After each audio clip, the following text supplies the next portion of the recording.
Howdy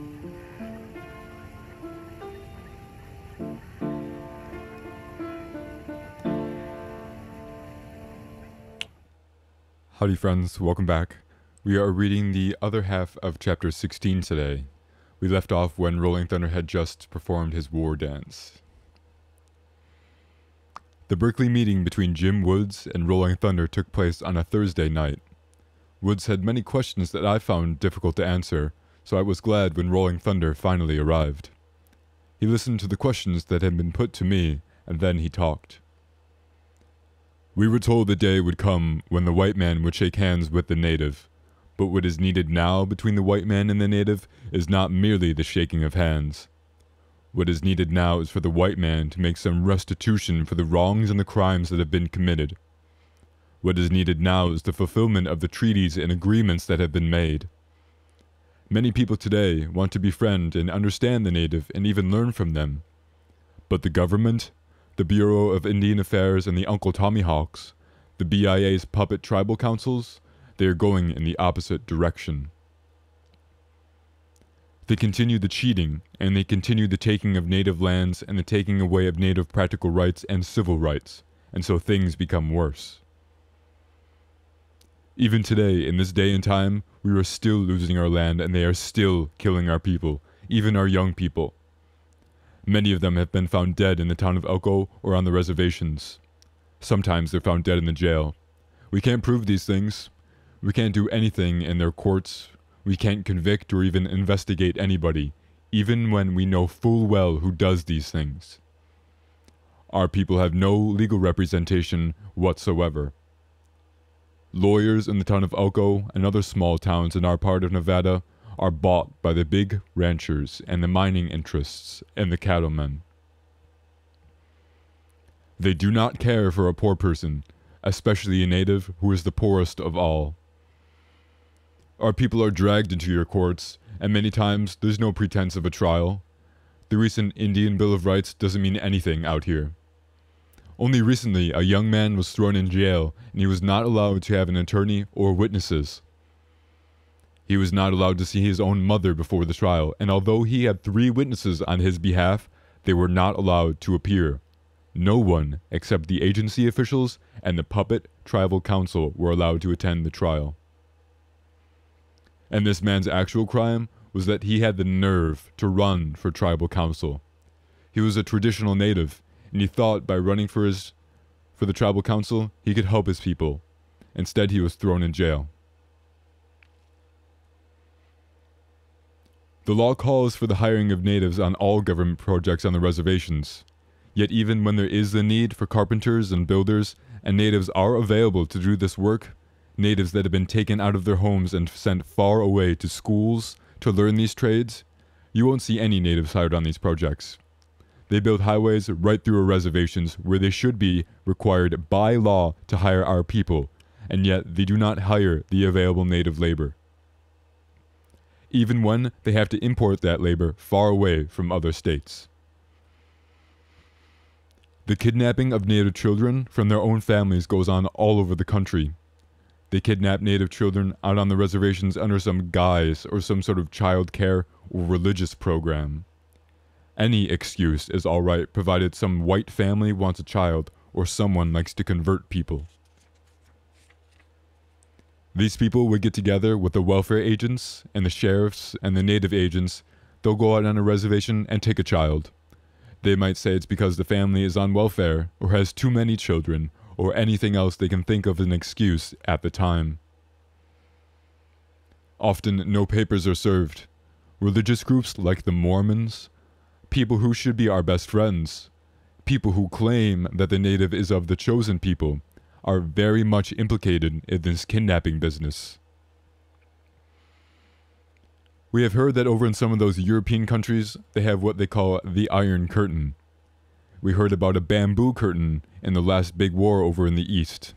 Well, out here, we have the buckskin curtain. The public just absolutely does not know and cannot imagine what goes on out on the reservations. All these conditions about which Rolling Thunder spoke are not limited to the Shoshone natives. We had talked about this before, The conditions exist from coast to coast in all the hills, plains, deserts, anywhere where there are Native Americans. It was clear lawyers could be of immense help to natives. It would be a long and complicated process even when it did begin. What's the starting point? Woods wanted to know. What are you interested in doing first? Rolling Thunder thought that the starting point was the forced chaining issue. He explained about the Ellie chains, the modern Bureau of Land Management's invention to facilitate vegetative manipulation. These are large ocean anchor chains from naval surplus, with short lengths of railroad iron welded across each link. They tear out a forest at the rate of 20 acres an hour.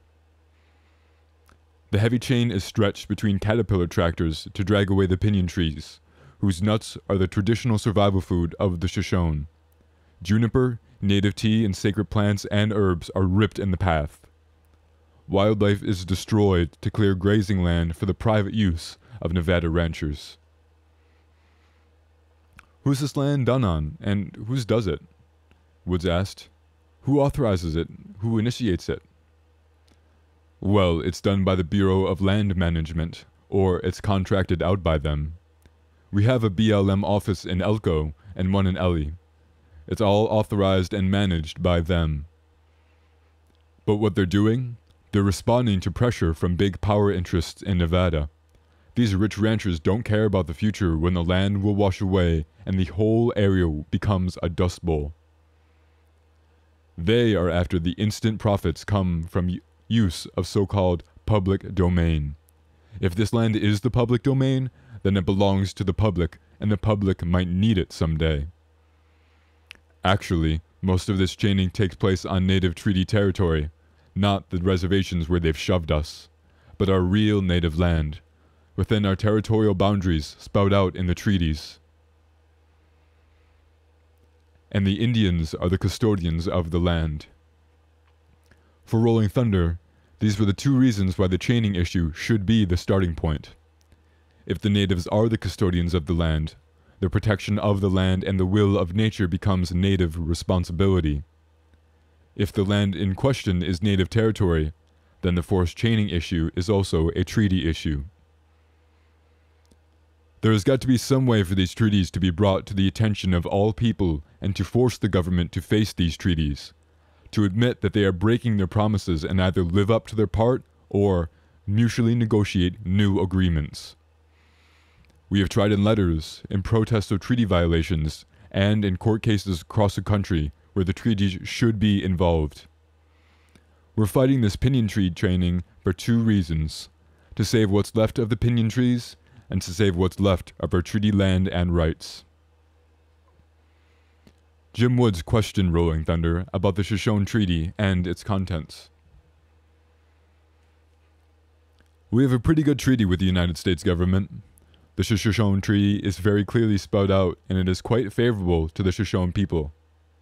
Of course, it is broken in every way possible, but if it were to be observed, things would be quite different today. At least with the Shoshone people, we would not have what you refer to as Indian problems. Poverty, alcoholism, the high unemployment rate, the high suicide rate. For the real problem is the broken treaties. The real problem is the cheating of the natives.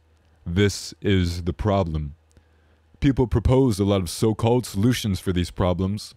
They talk about medical solutions, psychiatric solutions, economic solutions, and social solutions. The only real solution is honesty. Be honest with the native. Begin to observe the treaties as originally agreed. They are still valid.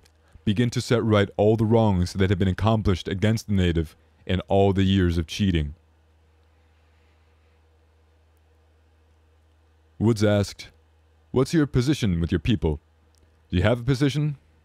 Do the Shoshone people consider you to represent them? Are you authorized to speak on their behalf?" "I am a medicine man, and I am a legal spokesman of my people. I represent them here in this meeting. Before making this trip here, I met with our traditional leaders and with the elders in council in preparation for meeting you and talking with you tonight. Jim Woods didn't leave until late in the evening. We all realized that if anything was to develop from this beginning, it would only be after a long, difficult process of research and planning.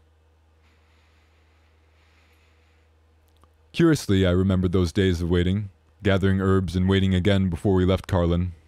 Rolling Thunder carried in his briefcase a proclamation signed by Chief Frank Temuke, naming him legal advisor and spokesman for the Western Shoshone Nation.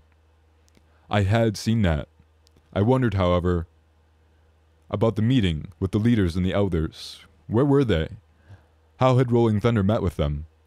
I remembered his living room and his empty chair after we had been talking.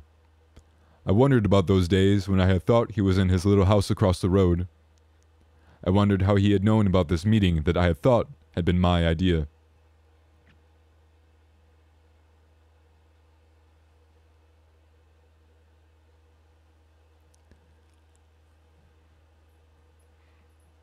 Rolling Thunder left for Carlin the next morning.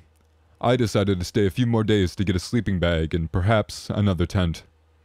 I was still hoping to find a lawyer who would be willing to visit Shoshone country.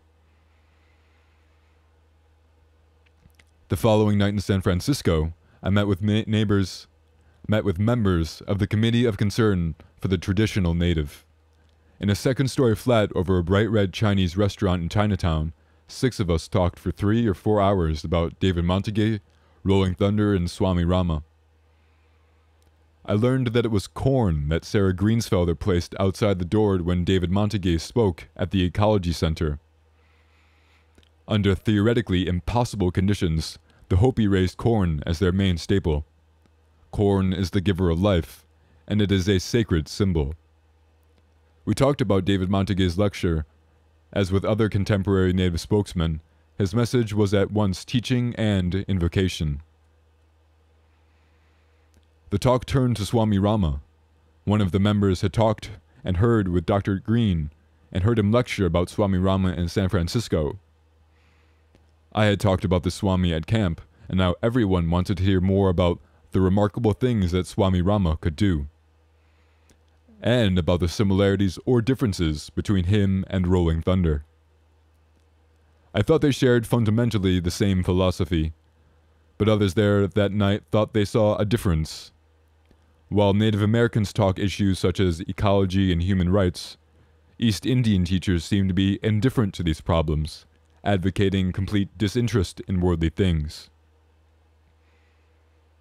I thought that the great difference in the circumstances of the both peoples has a lot to do with this. Spiritual leaders in the East have always been treated with reverence far beyond their needs or wishes, while in the West, they have suffered scorn and cruelty. The difference, I thought, was more in the circumstances of the teachers than in their philosophies. But this was not really the point. I believe that, as Rolling Thunder had often said, spokesmen of Eastern wisdom have been frequently misunderstood. In fact, they have never taught complete separation from earthly responsibilities. I don't think any wise or even intelligent person ever advocates such separation, I said. Orientals have always thought more of responsibilities and duties than of freedoms and rights. They don't share our concept of the self as an isolated individual identity. Westerners dislike a sense of duty, and I think they misinterpret Eastern philosophy and reword it in a way that feels comfortable to them. They are beginning to enjoy using terms like karma and spiritual development, but they want to think of these things as personal things. When Eastern monks or yogis talk about overcoming attachment to worldly pains or pleasures, it has nothing to do with escaping social responsibility. All they say, again and again, is, do your work in the world. Don't put on robes and go off on some retreat. If you think the city atmosphere is not sufficiently spiritual, then work on the city. Don't leave it. For themselves, they're foreigners here, and they're not involved in our racial or political karma. I think it's up to us to work on our own collective karma. The spiritual leaders and teachers who are real and meaningful for the people born here and who are supposed to be working with this land, this circumstance, and this karma are people like Martin Luther King and Rolling Thunder. No yogi or monk from far away will ever arrive here with a spiritual message that is complete for the people who are living here. In fact, I believe the most complete and appropriate teaching of the way for the people of this land will ultimately come from the Native Americans. John Welsh redirected this conversation. Did I ever tell you about my first meeting with Rolling Thunder? I had heard that John Welch knew Rolling Thunder before he moved to California, and he joined the committee, and that they had traveled together on several occasions. In Nevada, shortly after Rolling Thunder had brought the rainstorm at the abandoned ranch, John Welch had told me about a time when Rolling Thunder had caused rain to stop.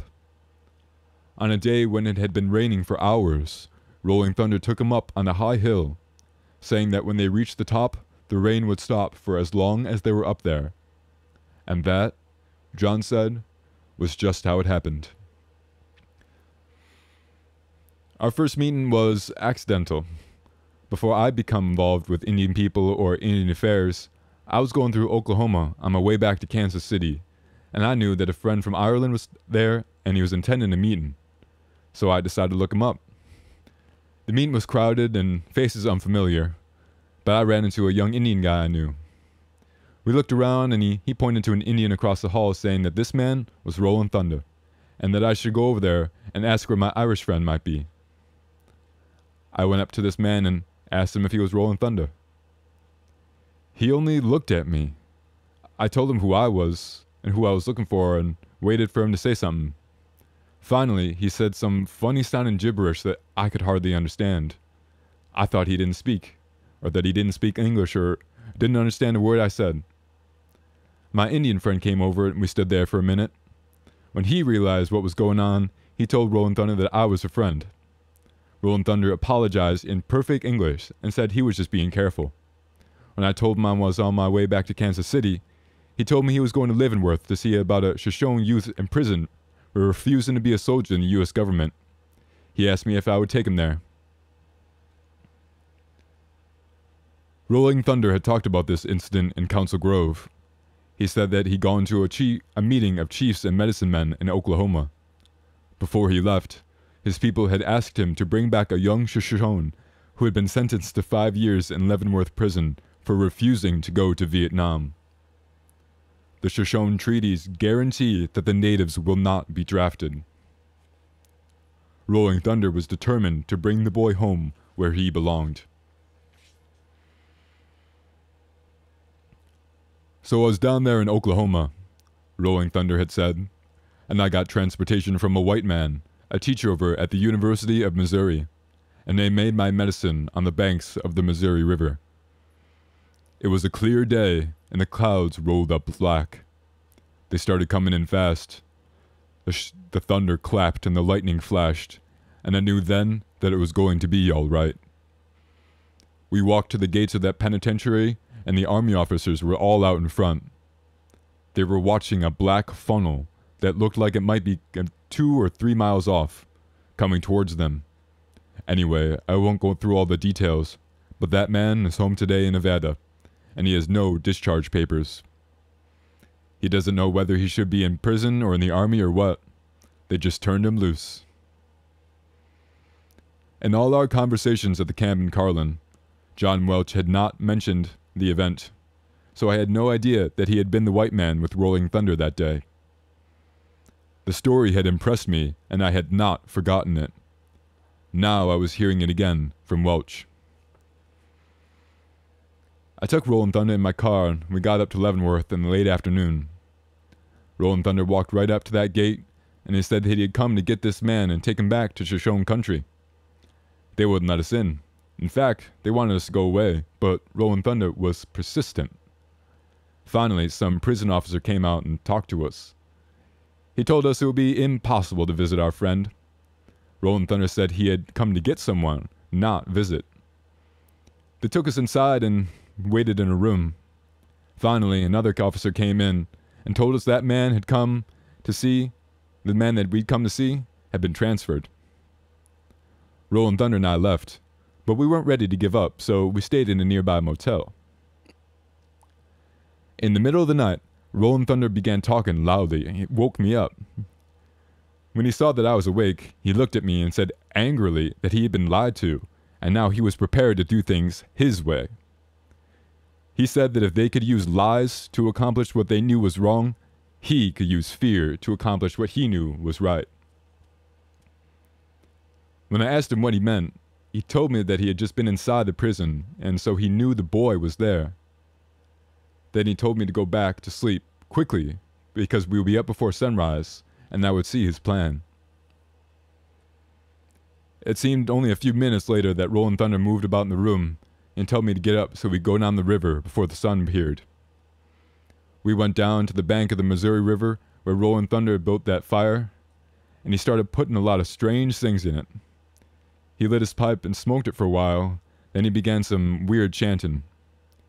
He handed me the pipe and told me to smoke. I had no trouble doing that, even though the smoke was very strong. But when he asked me to chant, I thought that would be impossible. He insisted I follow him, and somehow, at the time, I was able to do it. We chanted and smoked for a long time, while Rolling Thunder kept putting things onto the fire.